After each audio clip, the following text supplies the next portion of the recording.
Welcome to the Institute of World Politics Reston campus.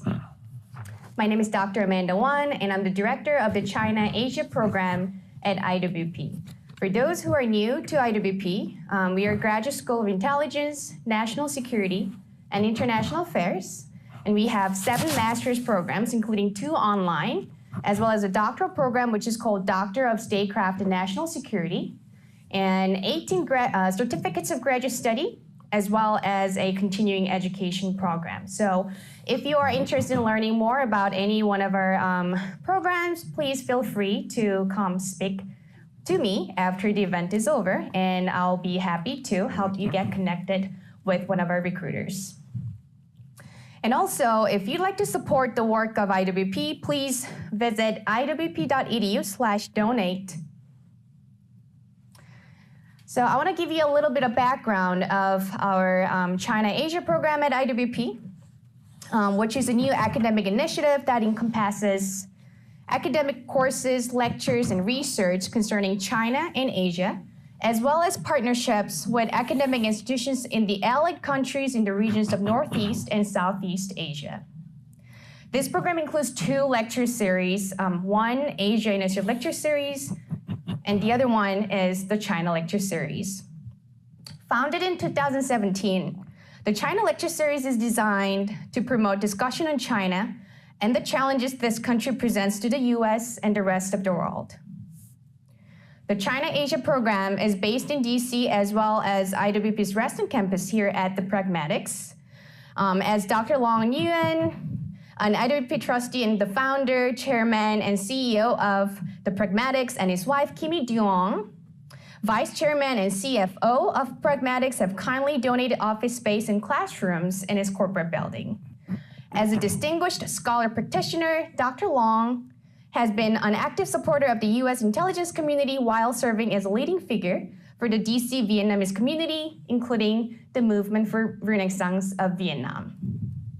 IWP is delighted to have this event here in Reston today, and we would like to express our gratitude to Dr. Long and Kimmy for their tremendous support. Thank you.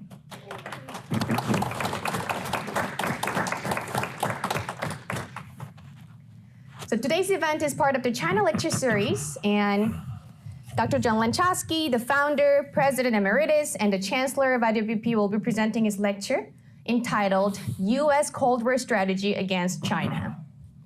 From 1981 to 1983, Dr. Lenczowski served in the State Department in the Bureau of European Affairs and as special advisor to Undersecretary for Political Affairs Lawrence Eagleberger. From 1983 to 1987, he was Director of European and Soviet Affairs at the National Security Council. In the capacity, he was the Principal Soviet Affairs Advisor to President Reagan. Dr. Lenczowski has been associated with several academic and research institutions in the Washington area, including George Washington University, the University of Maryland, the American Enterprise Institute, the Ethics and Public Policy Center, the Council for Inter-American Security, and the International Freedom Foundation. He has also served on the staff of Congressman James Carter. Dr. Lenczowski is the author of Soviet Perceptions of U.S. Foreign Policy, The Sources of Soviet Perestroika, Cultural Diplomacy, Full Spectrum Diplomacy, Grand Strategy, and numerous other writings and addresses on U.S. foreign policy, public diplomacy, cultural diplomacy, counter-propaganda, political affairs, Soviet-Russian affairs, comparative ideologies, intelligence, strategic deception, counterintelligence, and integrated strategy. Well, Dr. Lenczowski, thank you very much for having us today, and we look forward to your presentation. Thank you. Thank you, Amanda. Appreciate it. Thank you.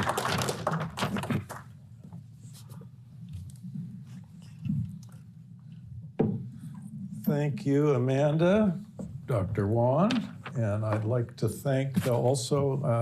reiterate our thanks to Dr. Long and to Kimmy for everything that they do for IWP and letting us enjoy this magnificent space here for classes and special events. I'd like to thank all of our students who've taken the trouble of coming out here in the rain, and I'd like to acknowledge the presence and express my gratitude to our dean, Dr. Jim Robbins, who is here, and as well as other friends and alums and so on. It's just great to see you all. The title of this talk is U.S. Cold War Strategy Against China. And from this, some people would assume that I am recommending that we initiate a Cold War against China. I'd like to clarify a major point. I make a distinction between the Chinese Communist Party, the CCP, and the Chinese people, the Chinese nation. The strategy I propose to discuss concerns one targeted against the Chinese Communist Party. The people who might say that I'm recommending that we start a Cold War are also those who deny that such a Cold War already exists. The most recent example of this was Treasury Secretary Janet Yellen, who made a recent statement that the administration seeks to, quote, prevent competition from becoming anything ever near conflict. Well, State Department leaders have also characterized the U.S.-China relationship in similar terms. The problem here is that either these leaders fail to see reality, or they are deliberately mischaracterizing it in hopes that perhaps by treating China as a competitor rather than as an adversary, it will be encouraged to keep the relationship at the level of competition rather than conflict. This, of course, is a typical feature of a time-honored tendency in our foreign policy community, which I call a pedagogical foreign policy, where some policymakers seek to teach adversaries to be good students, good citizens, by treating them as if they are good citizens in the world. The reality is that the Chinese Communist Party, and not China as an entire nation, has been conducting Cold War actions against the United States now for decades. Let me count the ways. What about narcotics warfare against us? The export of fentanyl to this country, which is killing tens of thousands, maybe even 100,000 Americans a year. Promoting narcotics usage over TikTok. Promoting pornography, extreme forms of it targeted at teenagers over TikTok. Conducting laser tests to blind American satellites, which they did already in 2007. Massive espionage against our government, the theft of national security secrets, the theft of intellectual property that is depriving us not only of our technological edge in military affairs, but our competitive edge in the world economy. The CCP has sent AK-47s to Los Angeles street gangs, which were intercepted by U.S. Customs Intelligence, quite a neighborly thing to do. The next thing that was in the pipeline were Stinger missile knockoffs, which were also destined for those street gangs. This was the origin of this particular export was tracked to very high levels in the Chinese government. The Chinese Communist Party, I should say, has taken aggressive actions against our aircraft and our naval vessels, not to mention those of their neighbors. They've made constant threats to Taiwan. They are making massive military preparations targeted against us. They have a global strategy to occupy choke points, establish port facilities and bases throughout the world. They've been propagandizing their people and their armed forces that the United States is not only an enemy, but is the main enemy. They have their predatory trade practices, mercantilistic, beggar thy neighbor policies, which are designed to put our businesses out of business by violating the normal international trade laws.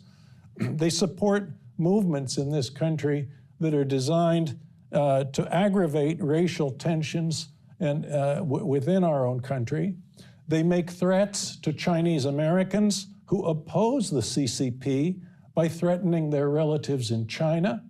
They conduct personal data collection of all kinds, including our DNA, the dossiers of our background investigations of 21 million security clearance holders that were stolen from the Office of Personnel Management.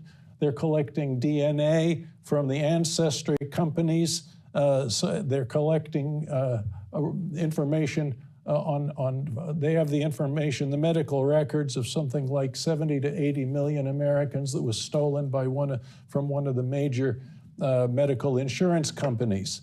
They have engaged in constant mendacity, deception, and broken promises in their diplomacy, and they conduct influence operations everywhere in our country, targeting our politicians, former cabinet members, intelligence agency directors, current and retired flag officers, business leaders, academic leaders, sinologists, students at all levels, with special attention to graduate students in international affairs and law students, Hollywood, and especially influencing our media.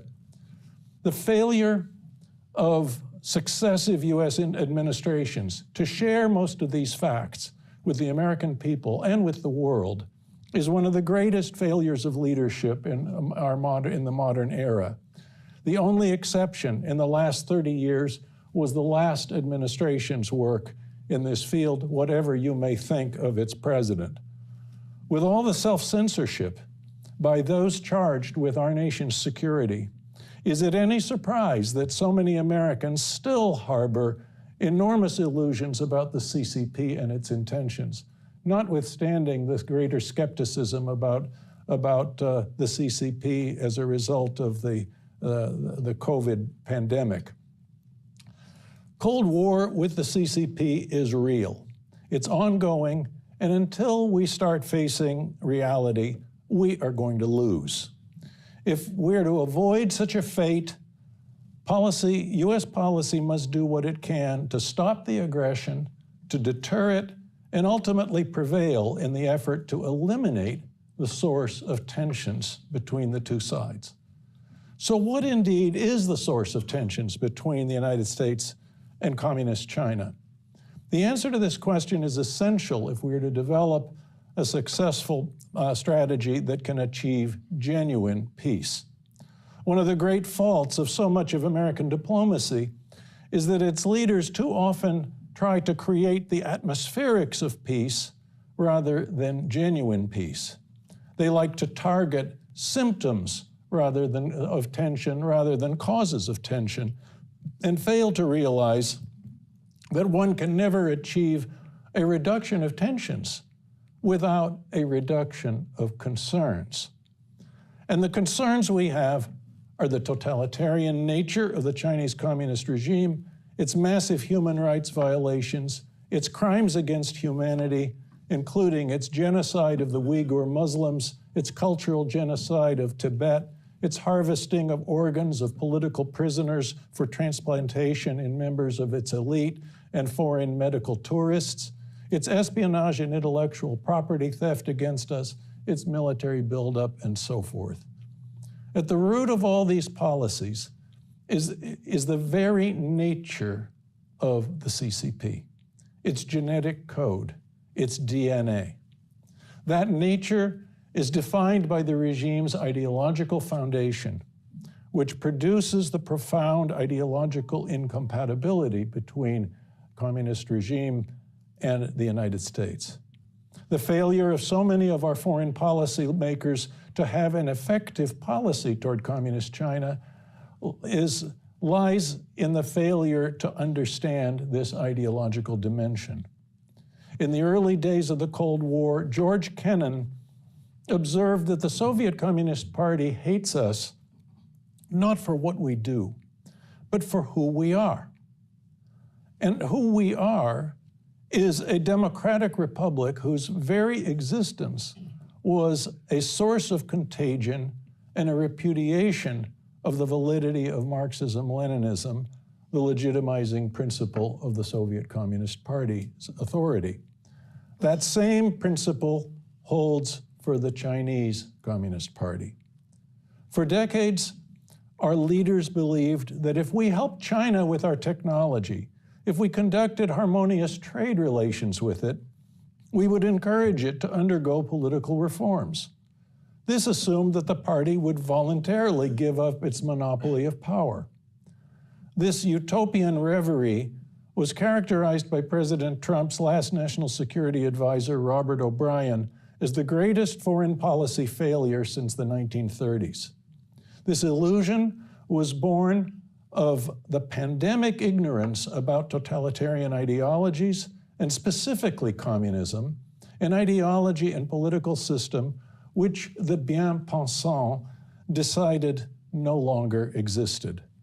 As the great author David Satter entitled one of his books about Soviet communism, quote, "It was a long time ago, and it never really happened anyway."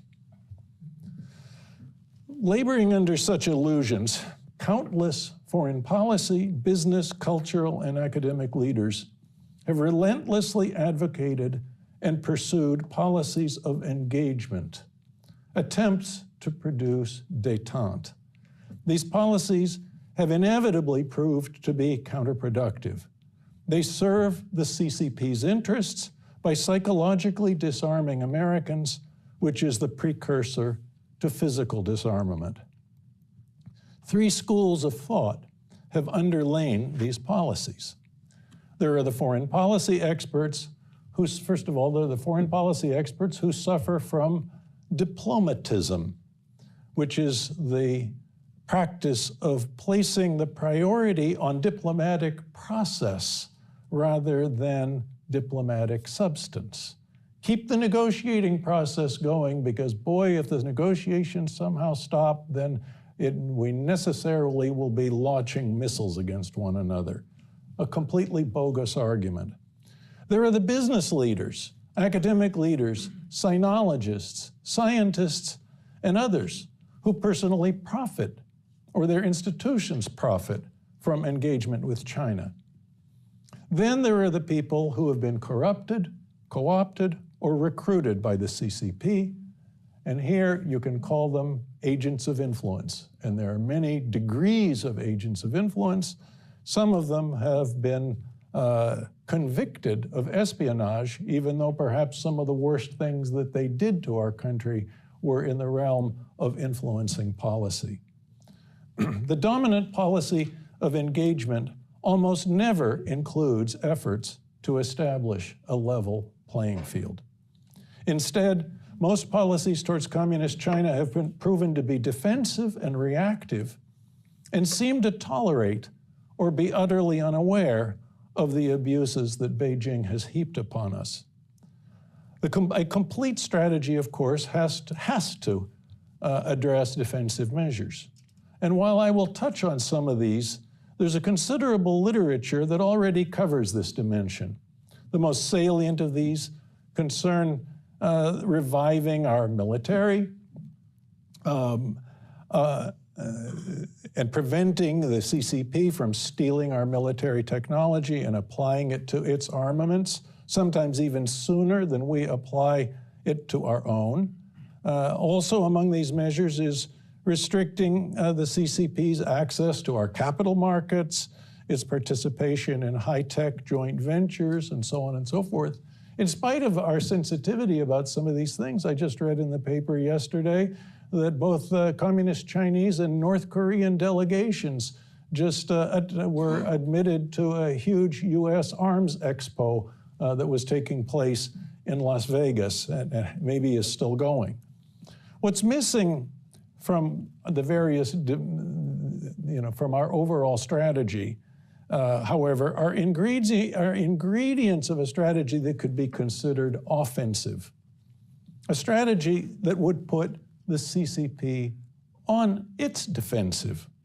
What's missing are policies of reciprocity, whether they are symmetrical or asymmetrical.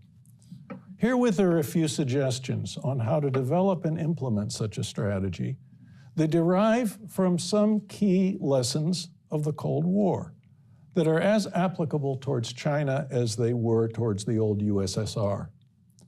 The first requirement of strategy is that it has to have a coherent goal. Our ideal goal should be to eliminate the source of tensions between the Chinese regime and the United States. That means changing the DNA of the Chinese regime. As a practical matter, it means ending the CCP's monopoly of power. This is not something that the United States can do all by ourselves. It has to be done by the Chinese people. But the United States can help. Secretary Blinken has explicitly stated that this is not our goal. Now, his statement can mean that this administration will not do what is necessary to enhance the chances that the Chinese people will demand and realize political change. Or if you want to give the administration the benefit of the doubt, his statement can mean that the administration might well do what is necessary, but it wants to avoid articulating such a strategic objective. You know, the likelihood that the latter hypothesis is true, however, is belied by what I consider to be the administration's strategic confusion concerning the communist regime. Whatever the case, U.S. policy should do what it can to help the Chinese people and give them opportunities to resist the CCP's monopoly rule. The first lesson from the Cold War is recognition of the regime's vulnerabilities. This requires a much greater intelligence effort, and here, not so much in threat-based intelligence, which is always necessary, but in what we at IWP call opportunities intelligence. What are the opportunities that can be exploited? Rarely do policymakers ask the intelligence community for that kind of intelligence. One of the conventional theories about the collapse of the USSR was the vulnerability of the Soviet economy. Many analysts have long maintained that the Reagan military buildup outspent Soviet efforts in this domain and helped force the collapse of the Soviet system. There's truth to this, but it's not the whole truth. While the civilian economy in the USSR was always in crisis from the very beginning, the real crisis was in its military economy, its inability to keep up with US military technology. The emergence of the Strategic Defense Initiative, stealth technology, and the computer revolution in military affairs put enormous pressure on Soviet military industry and forced the Soviet leadership to seek a technological bailout from the West. Then there were US technology security policies, export controls, and the efforts to constrain Soviet access to hard currency. All this put more pressure on the Soviet military economy. China has avoided this problem. First, by having enjoyed decades of overt and covert US scientific and technological assistance. We assisted China in the development of 10,000 different technologies. We have permitted Chinese scientists to make 5,000 visits a year to our national laboratories, where a visit constitutes a stay of 2 weeks to 2 years, and we have just plied them with our advanced technology. And then, of course, there have been the decades of Chinese espionage and intellectual property theft. Meanwhile, since China has made such a major effort to educate legions of scientists and engineers at home, it may well have developed a capacity for innovation to match that of the United States, especially in sectors like artificial intelligence, quantum computing, and the weaponization of space. However, the nature of the communist system continues to impose constraints on the freedom of intellectual intercourse and freedom of entrepreneurial development. China, therefore, continues to depend on espionage in the West to secure the technologies to make it militarily competitive. Only when the United States and our allies severely constrain the CCP's ability to steal our intellectual property and our national secrets will we be able to exploit a military-industrial vulnerability in China. This, of course, depends on getting serious about technology security policies and counterespionage. Counterespionage requires a vast amount of resources, and China has so many spies with such unconstrained access that it will not solve the problem. Counterespionage will not solve the problem until we have a policy that restricts Chinese entry into the United States in a way similar to restrictions on Soviet visitors. One of our alums who works in this field has told us that China has 25,000 intelligence collectors in Silicon Valley alone. 25,000 in Silicon Valley alone. And that doesn't count the graduate students who have come already armed with advanced engineering degrees, studying in our engineering schools and our other scientific departments. Why do they have those degrees? Why do they come here when they have the degrees already? It's because it's easier for them to identify the cutting edge technology that they can steal from their professors. Anyway, to reduce the numbers of Chinese intelligence collectors in this country will require an ever greater decoupling of our two economies and lessening our dependence on Chinese supply chains for innumerable products. Another Soviet vulnerability was imperial overstretch. We exploited this through the Reagan Doctrine, which was our support for anti-communist resistance movements throughout the extended Soviet empire. China's Belt and Road Initiative may well be presenting a similar problem for the CCP. Communist China may have won some temporary goodwill from those to whom it has lent large sums, but its debt trap diplomacy, among other things, has produced and portends ever greater alienation from China. We can take advantage of this, not only with our own competitive efforts to invest in the developing world, but also through a reinvigorated public diplomacy. A third major vulnerability within the old USSR was a crisis within the ranks of the party and the larger Soviet nomenclatura, the senior governmental and managerial leadership. The party, according to good Leninist principles, was to be like the medieval monasteries, separate from society while having a decisive influence over it. Its cadres had to be disciplined. They had to have partinost, party-mindedness.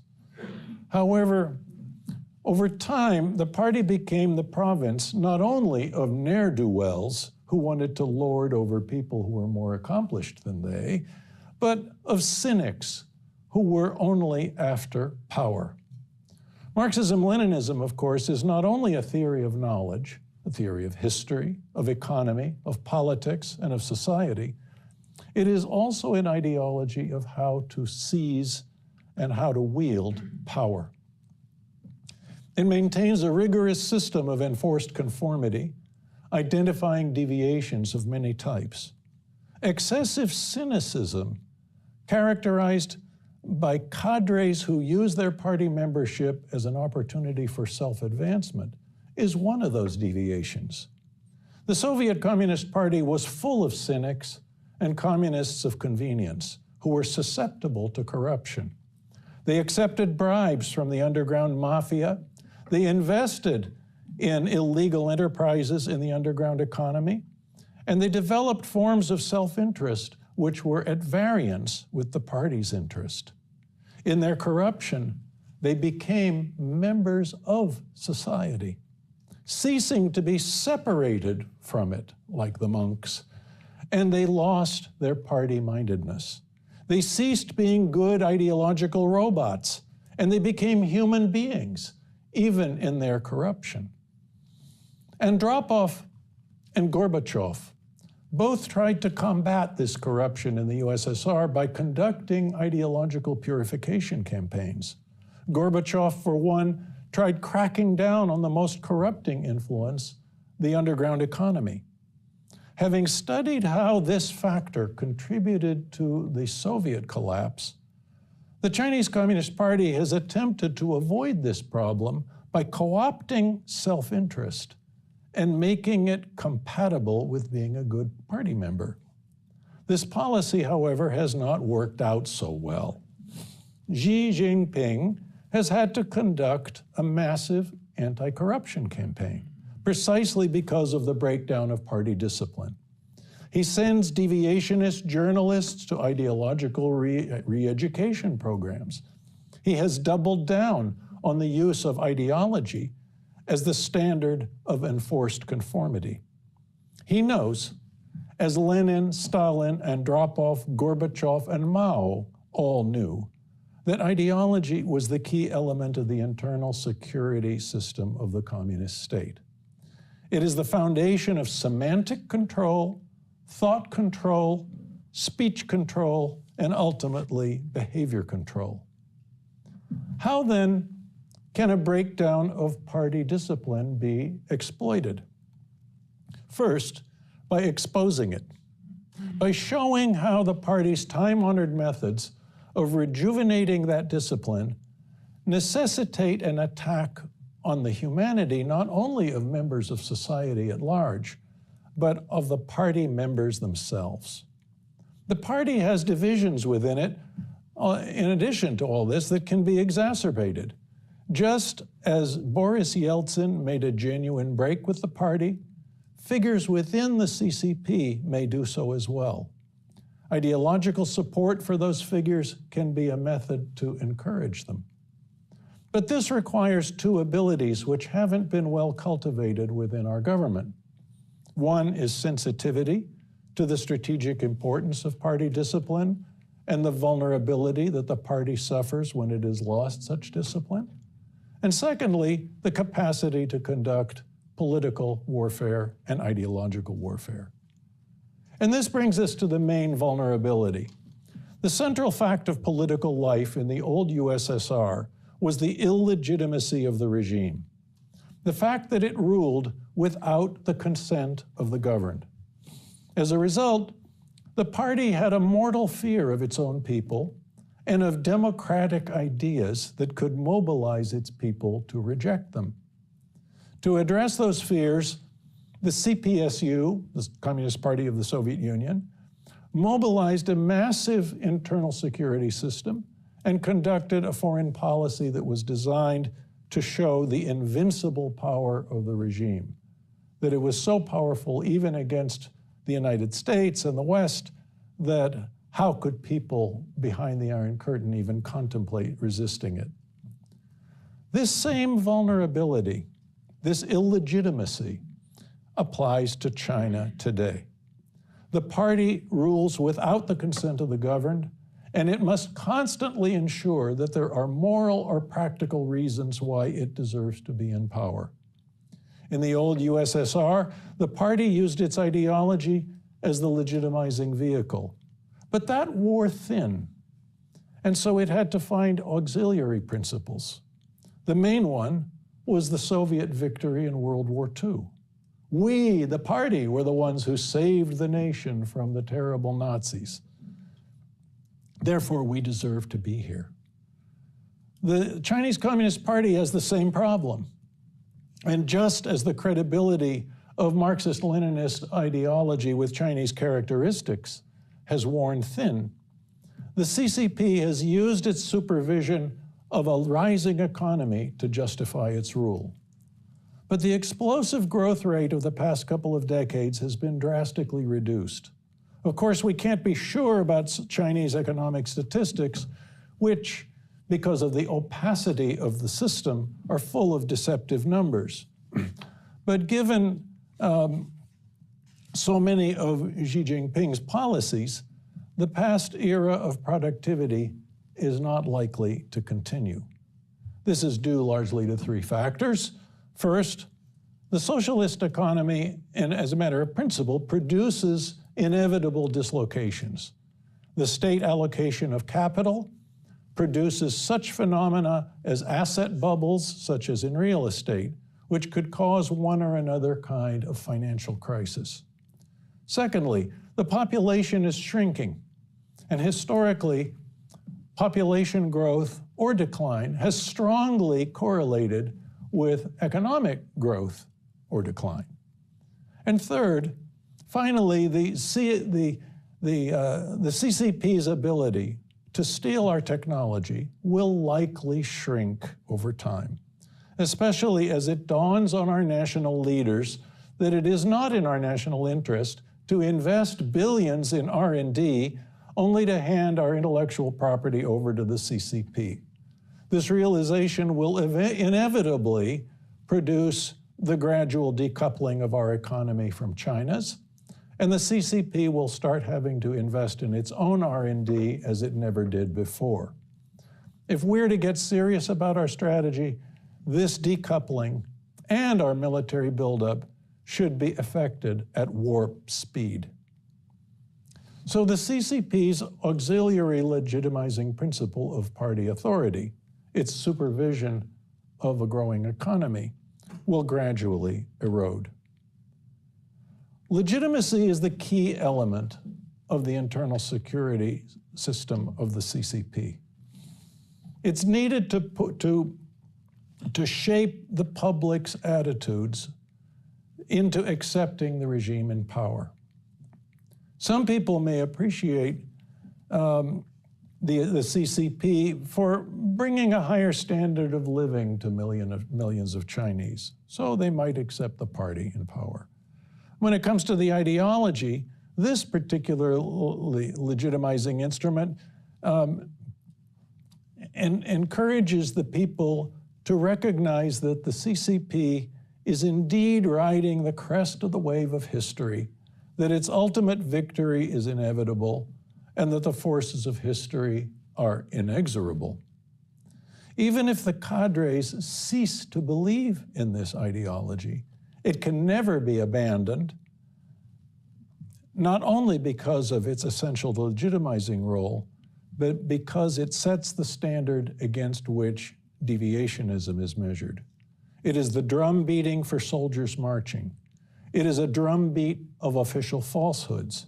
It's just like the emperor's new clothes, where everybody in the court has to say that the naked emperor is wearing beautiful clothes, and they do so either out of loyalty or mostly out of fear and the desire for self-preservation. So, acceptance of the ideology and living in the constant atmosphere of the official lie can take the form of hopelessness, despair, and that psychological feeling of futile resignation. It amounts to recognition that the CCP is all-powerful and cannot be resisted. As the great theoretician of Marxism, Leszek Kolakowski, has noted, the ideology reminds everybody who has got the gun. Xi Jinping has resurrected ideological conformity with his Xi Jinping thought for a very good reason. It is of a piece with the Soviet efforts to conduct ideological purification in order to combat corruption, restore party discipline, and as a bonus, eliminate rivals for power. It is a reflection of the ongoing crisis of legitimacy and the continuing insecurity of the regime. Now, this insecurity can be measured in many other ways. And the chief measuring stick is looking at what their internal security system amounts to. So let me just list a few things. These are obvious, but let's remember, it consists of the party's monopoly of information and communications. It's specifically its control over the internet, its censorship of information using the Great Firewall and the internet police, who are more numerous, by the way, than the members of the People's Liberation Army, the jamming of foreign broadcasts, radio and television, the party's control over education, publishing, cinema, other forms of entertainment, its control over internal travel, its control over capital and the priorities by which it is allocated, its massive network of secret police informants, its system of prisons, slave labor camps known as the Laogai, and finally there's the internal propaganda designed to co-opt the people through nationalistic appeals and the use of revisionist history.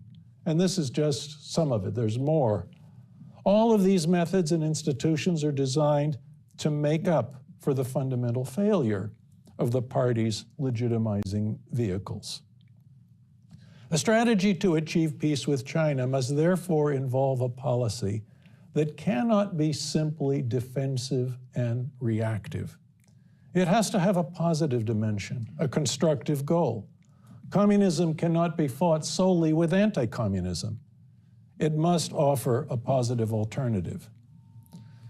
The great Russian human rights activist, the inventor of the Soviet H-bomb, Andrei Sakharov, declared to the Kremlin bosses that they would never have peace with the West until they had peace with their own people. And that meant respecting and defending the people's human rights. This was a central insight that led to American success in the ideological war against the USSR. We offered the peoples of the Soviet Empire a vision of a world governed by respect for human rights, political, economic, and religious freedom, freedom of speech, the rule of law, and the consent of the governed. In the face of the regime's official and ideological, its official ideological and propagandistic falsehoods, we have to offer the Chinese people the truth. As Alexander Solzhenitsyn declared, one word of truth outweighs the world. We must offer these things to the Chinese people. In war, including Cold War, offense includes attacking the enemy's center of gravity, which is that thing without which the enemy cannot make war, that without which the enemy cannot survive. The center of gravity in China is the internal security system of the regime. U.S. strategy then must help the Chinese people overcome all the repressive measures of the Chinese internal security system so that they can bring about political change. But they'll never stand up to the party if they're paralyzed by fear and separated from one another by the regime's efforts to atomize society. And so to combat that fear, their isolation, and the sense of futile resignation suffered by so many who dissent from CCP orthodoxy, we have to give them hope and help them build up their own courage. This is a challenge for a psychological policy. But in contrast to most of what the United States does in PSYOPs, which are tactical, this requires PSYOPs at the national strategic level. Offering the positive political alternative is key to the war of ideas. It requires arguing the superiority of democracy for all of its fractiousness. This means a direct challenge to the legitimacy of the regime. This means a massive effort to revive our international broadcasting capabilities, particularly the Voice of America and Radio Free Asia. But these are not just radio stations, they also incorporate television and the internet. Recently, in response to the Russian invasion of Ukraine, Congress appropriated $20 million to our broadcasters to broadcast to that region. And while every nickel is welcome, this was not serious, especially after these services stopped broadcasting in the Russian language, for example, over shortwave radio, which is the one medium by which you can reach large numbers of people, especially in times of crisis. Lots of people don't listen to shortwave these days around the world, but when there's a crisis, they'll dig up their shortwave radio from their back of their nightstand, and they'll start listening to what's actually happening. Even though shortwave radio can be jammed, it still enjoys periods of immunity from jamming in rural and exurban areas, and that's a technical issue. When confronted with the same challenge in the Cold War, the Reagan administration appropriated $2.5 billion to strengthen our broadcasts. And when Lech Walesa, the Solidarity leader, the first non-communist president of post-communist Poland, came to Washington, they asked him, how important was Radio Free Europe and the Voice of America to the rise and the sustenance of the Solidarity movement? And his reply was, would there be life on Earth without the sun?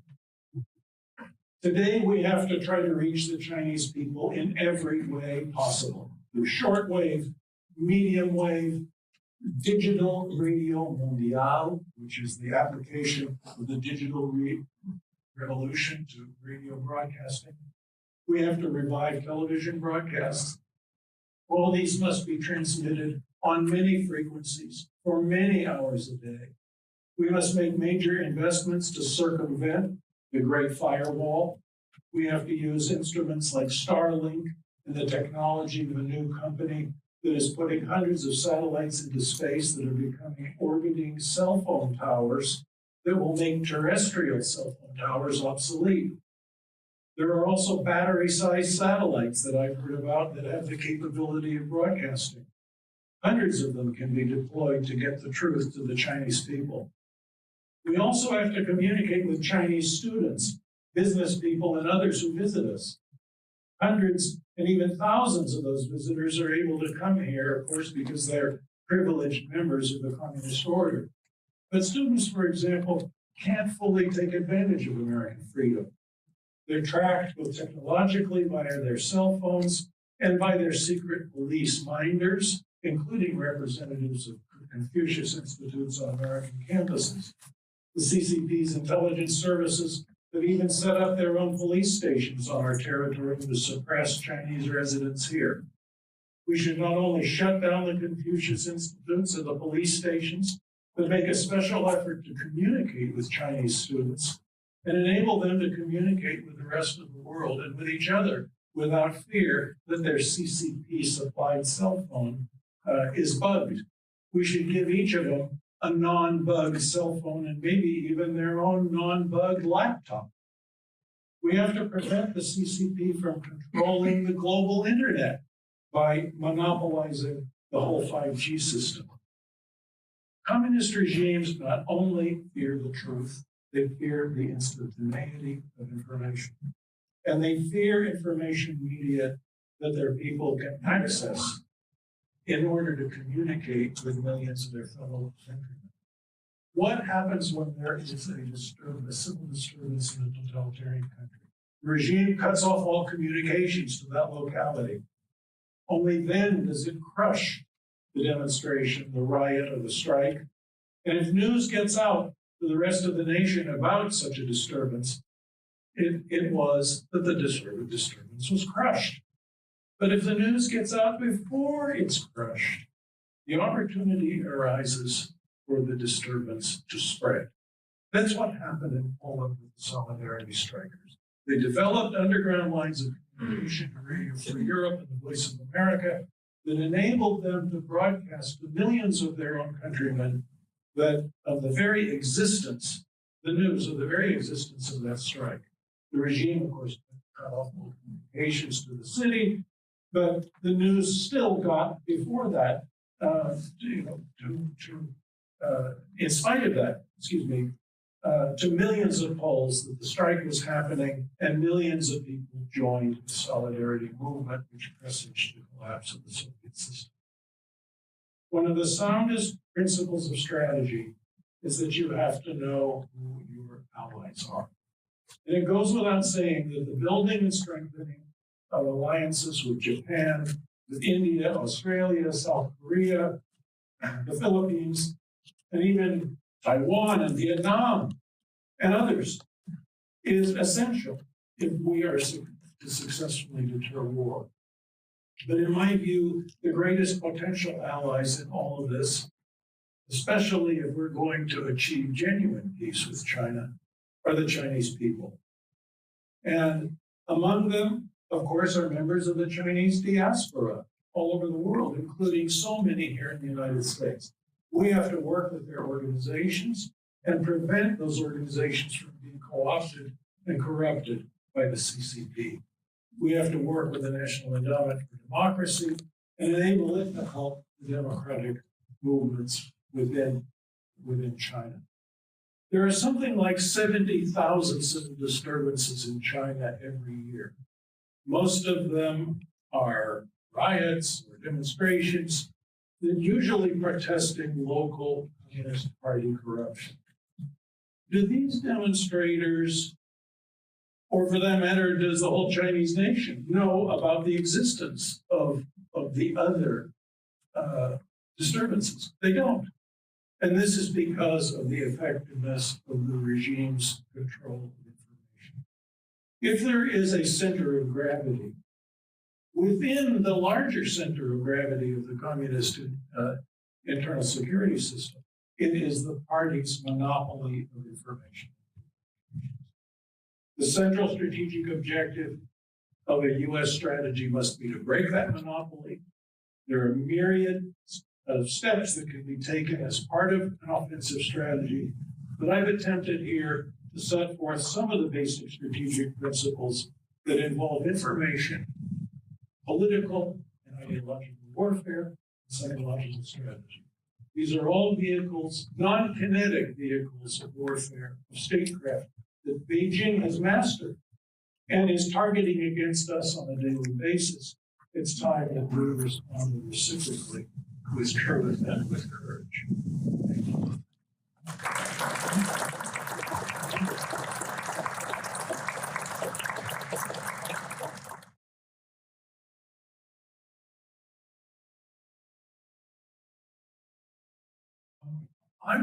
Let me just first observe that in Russia, they had a culture that was rather similar in many respects, because Russia grew out not so much out of Kiev and Rus, it grew out of Muscovy. And the Muscovites derived their power by virtue of the fact that they were the agents of the Mongol Khan. And they literally would go serve as the footstools for the Khan. And they learned the Oriental despotism from the Khan's court. And so Russia never went through the Renaissance, the Reformation, the Counter-Reformation, the Enlightenment, and so many of the other influences that have contributed to the building of the West.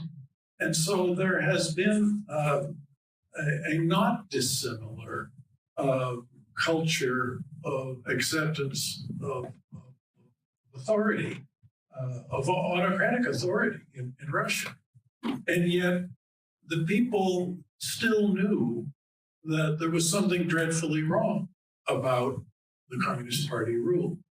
And as Solzhenitsyn said, the worst thing about living under communism was not so much the daily privations, which not everywhere in China. There are plenty of privations in many parts of China, but not everywhere. But and it was almost universal, except for the nomenclatura in the Soviet Union. But he said the worst thing was not those privations and standing in line for 4 hours every day to get to the basic necessities of life.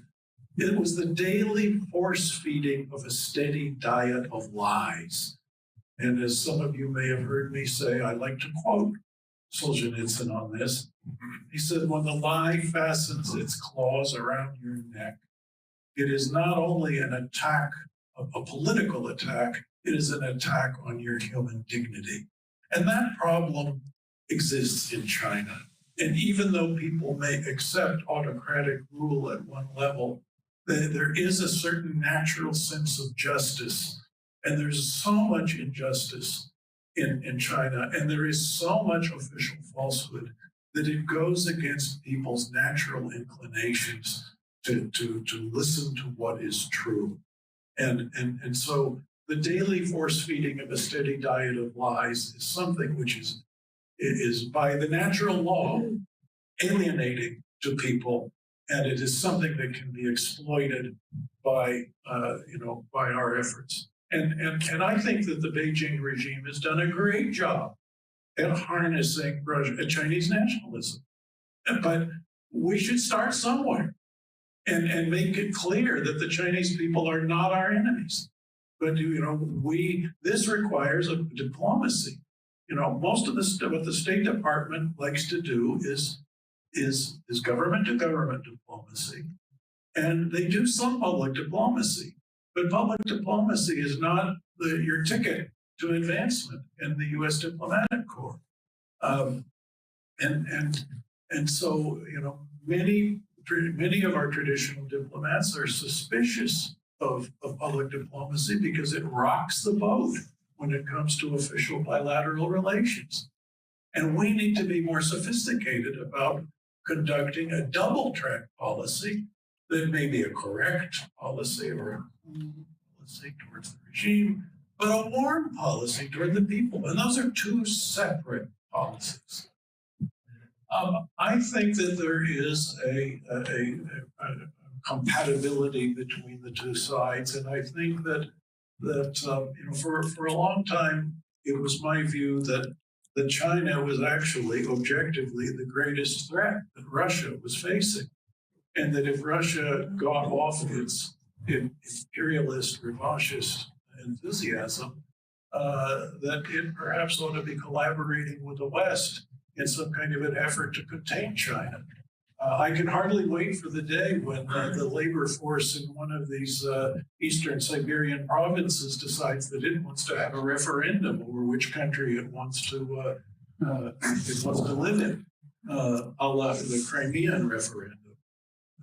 But because the United States has been reasonably skillful in launching the Quad with our relations, and also AUKUS and these other formations that are reminiscent of NATO and CETO and so on and so forth. I think that China has to look for allies itself in ways that it is unaccustomed to doing. And while it has not seen Russia particularly as one of those, it finds that Russia's illegitimacy, the illegitimacy of the Putin regime, I am skeptical about the results of Russian elections. Maybe I'm an election denier, but that they share a lot of common interests in that sphere. There's also an illusion that some people in this country entertain that North Korea is a thorn in the side of China. Well, excuse me, but Chinese-North Korean relations are conducted according to the communist principle of proletarian internationalism, which is a new form of international relations, not done on a state-to-state basis, but done on a party-to-party basis.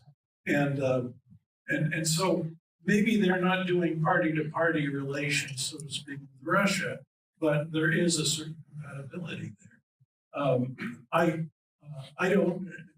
One of the problems, of course, is that Russia's invasion of Ukraine has thrown a monkey wrench into those gears. And it is awkward for China to come out whole hog in favor of Russia's invasion, because this has a very significant alienating influence on its European trading partners, particularly. And so there are somehow the course of history has thrown complications into what might look like a natural alliance, but it isn't so natural. I hope that helps us to it. First of all, there is an enormous amount of ignorance about this history. There's been a precipitous decline in the study of history in American universities. There is the study of communism is almost non-existent. You can learn about communism at IWP, by the way. So please send students, and we'll put them, 97% of our students get really good jobs. And our student loan default rate is 0. The education problem is one. But why? How about other people who might potentially know more? Well, so much has been corrupted. The Washington Post and the New York Times have taken millions of dollars from Beijing's propaganda ministry to publish their China Watch supplement. Now, I think that at least the Post, has stopped doing this. I think they were finally shamed into it. But for years, they were publishing this stuff.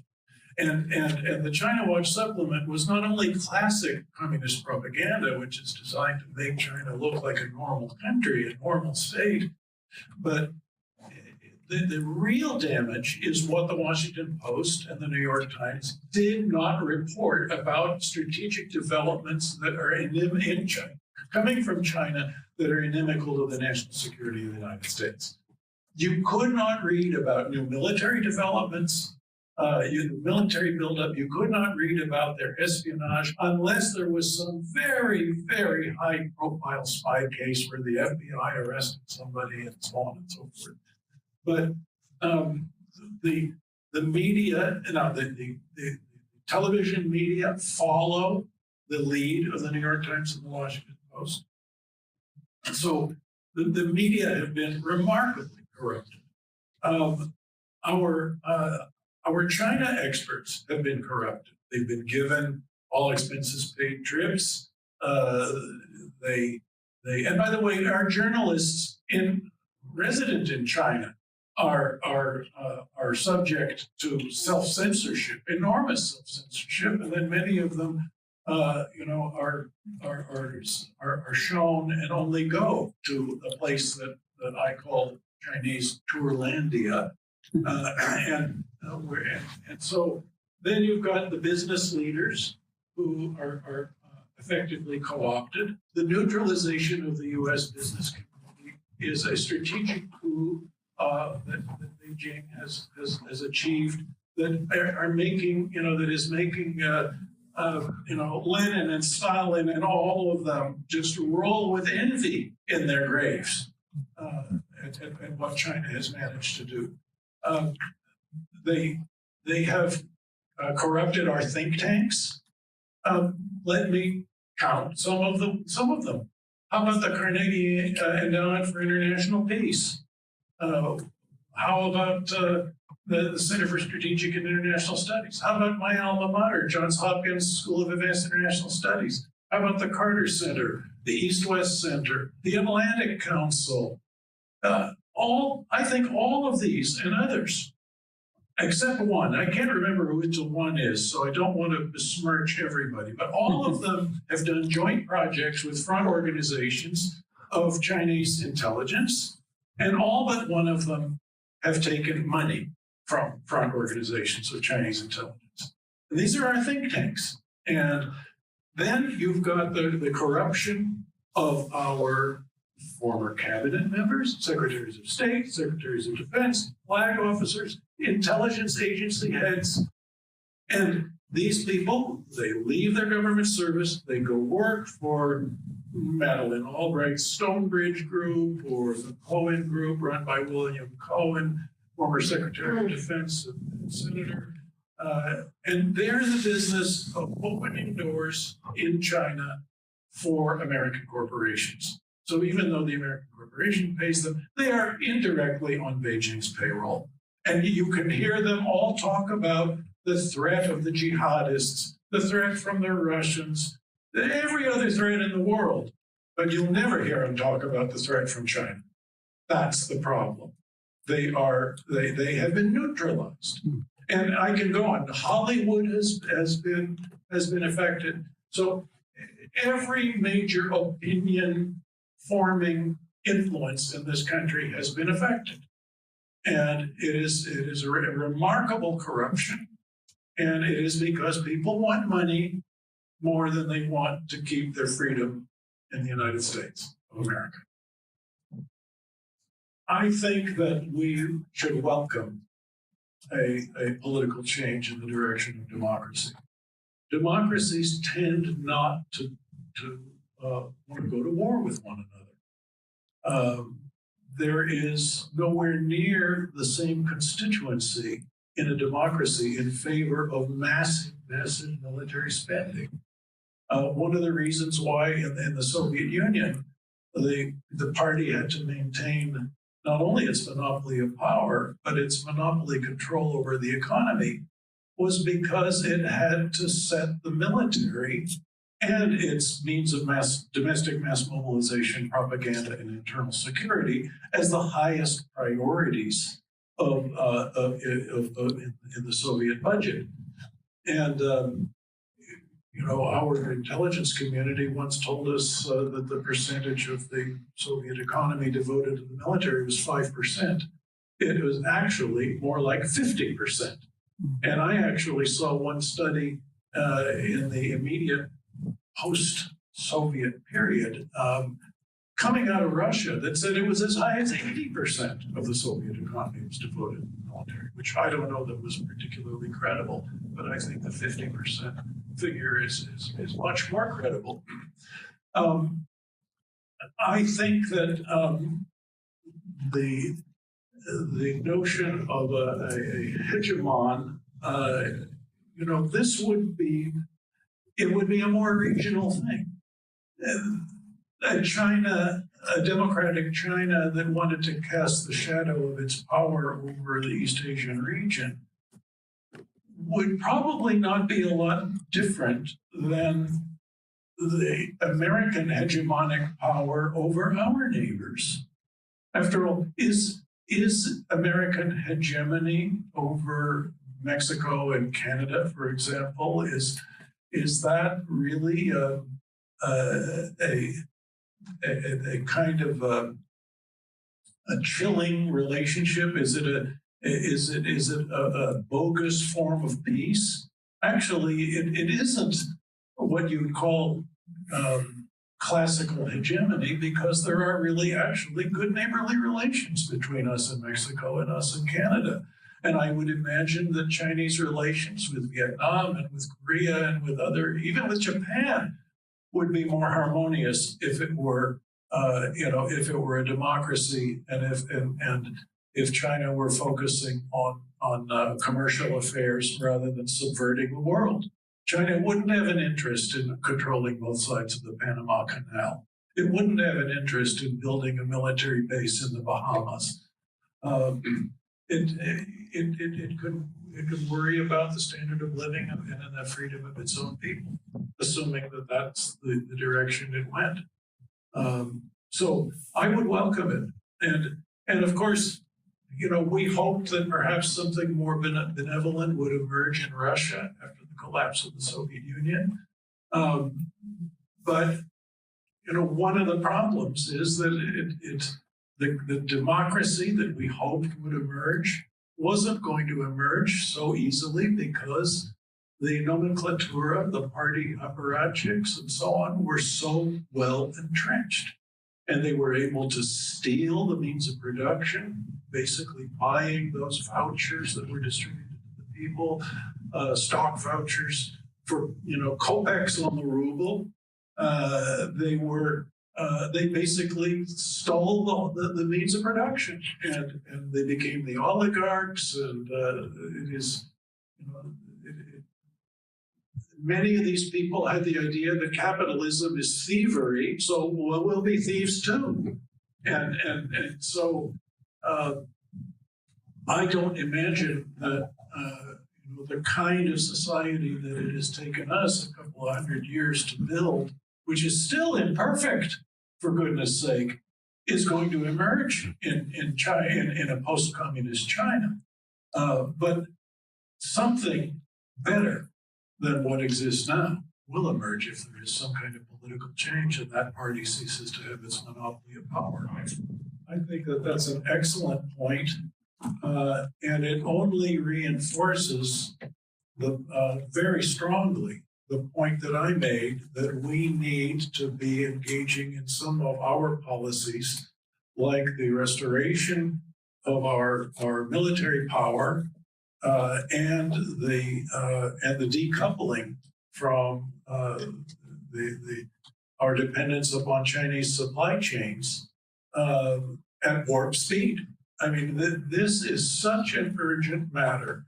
I mean, I know that that Taiwan Semiconductor Corporation is trying to build a new facility in Arizona.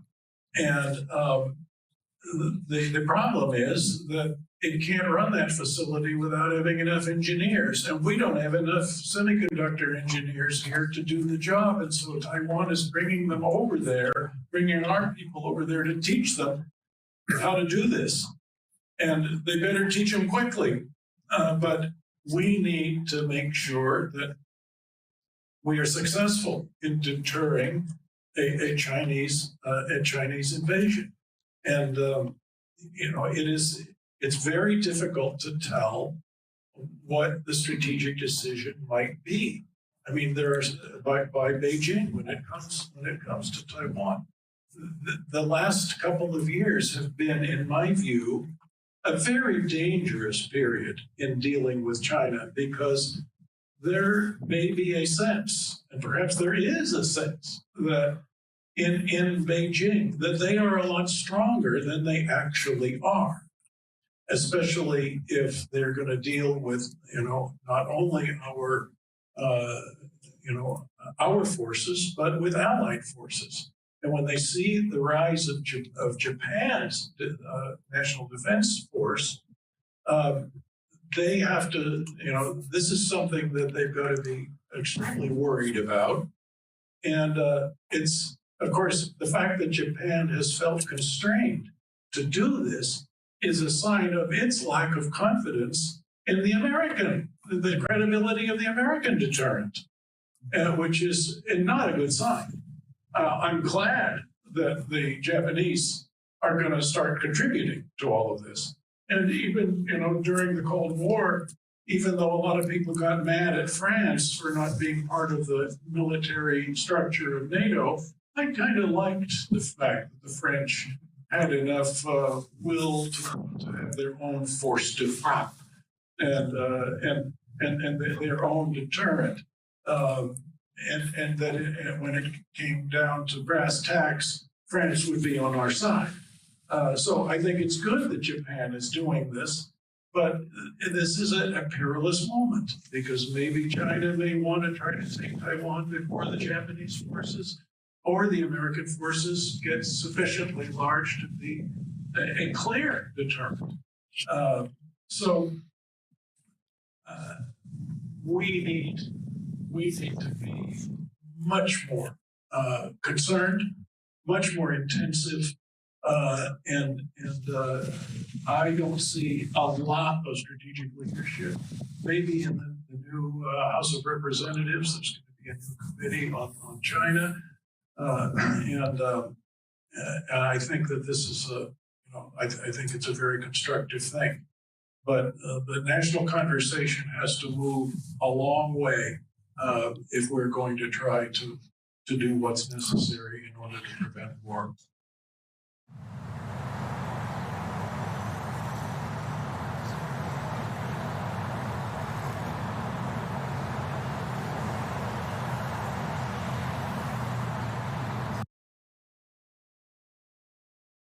Biore blemish patches. Absorb pus and oil for visible results.